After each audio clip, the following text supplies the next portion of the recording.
So let's talk to Craig Button about this Canadian win over France 10-2. They get the first overall seed heading to the quarterfinals. Craig, here's the amazing stat. 3 games have been played, and Connor McDavid's already set the record for most points by a Canadian in an Olympic tournament, which is mind-boggling. He's also just 2 points away from tying Teemu Selanne's Olympic record. What's the first thing that comes to mind, Craig, when thinking about Connor McDavid's tournament so far?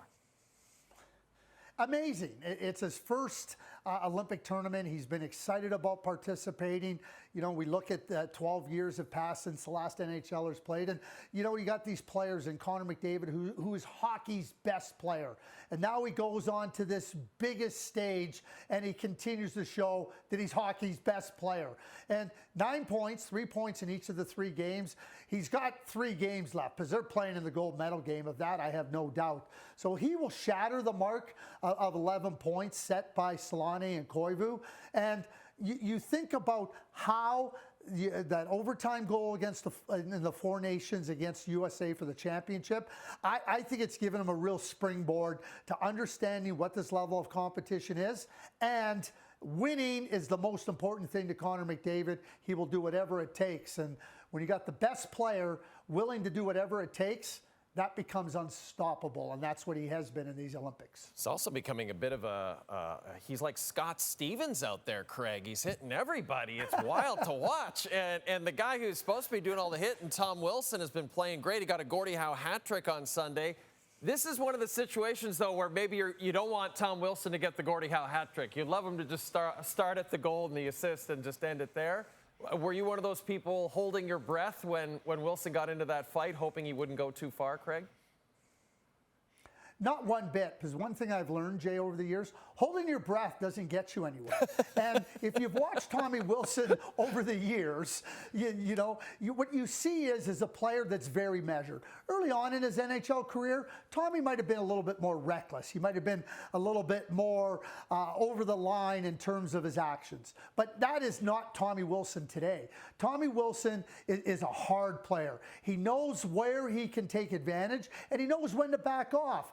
I mean, when you see what happened in that game today, I mean, he got engaged, and then he could have really grabbed on to the French player, but he said, okay, I'll just show what I can do. In fact, it wasn't until he kind of got on the bottom that he got really mad. Then he got himself under control. And all you got to do is listen to Nathan McKinnon talk about how much he appreciated Tommy Wilson looking out for him, even the fact that the French player apologized to Nathan. But Tommy Wilson knows what that line is, and he's measured. This whole narrative about Tommy Wilson, are you worried about him? Oh boy, playing in the Olympics, is this going to hurt him? Is he going to hurt Team Canada? All he's going to do is help Team Canada, full stop. And then that other narrative that I think a lot of people are laughing at now, Craig, is Macklin Celebrini a good enough player to fit in with all these veteran NHLers? Turns out he is. Turns out he very much is. 4 goals to tie the tournament lead. But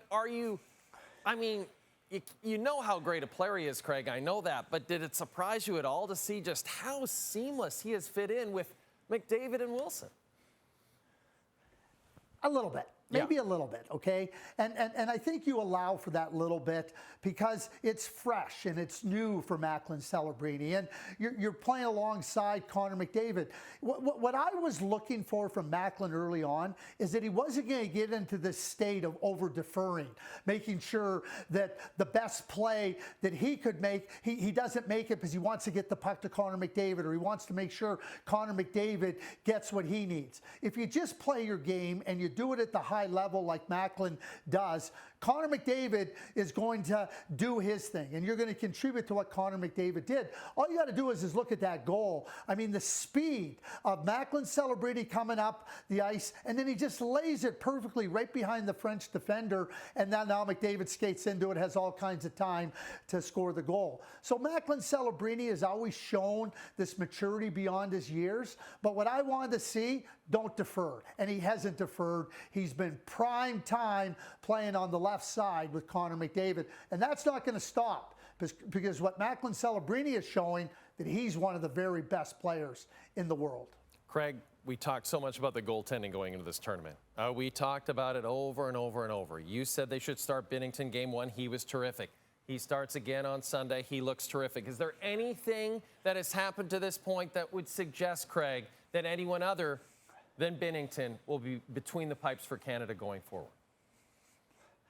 Not based on any of his play. Absolutely not. I mean, Jordan Binnington said that he was happy that John Cooper was going to give him the opportunity to be the guy.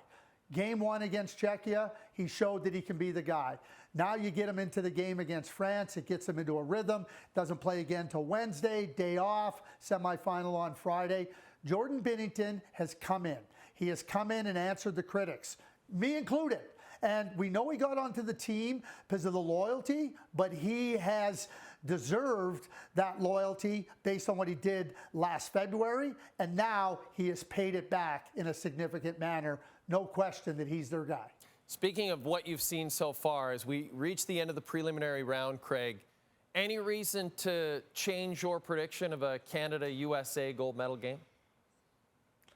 Not at all. And I think I'm even firmer in it. I was pretty firm in that opinion and in that projection at the beginning of the Olympics. I'm even firmer in that now. Having watched the tournament, having watched all the teams play, I don't think any of the teams remaining that aren't the USA or Canada can challenge them, can come close to them.